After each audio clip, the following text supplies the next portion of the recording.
So there was no flashback, there was no white cast on my face. It looked flawless.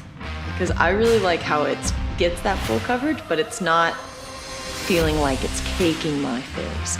As far as me trying other products, like this would be number one. Like this gets 10 thumbs up if I had 10 thumbs. I feel beautiful wearing this foundation. It's really good, I love it. I feel confident.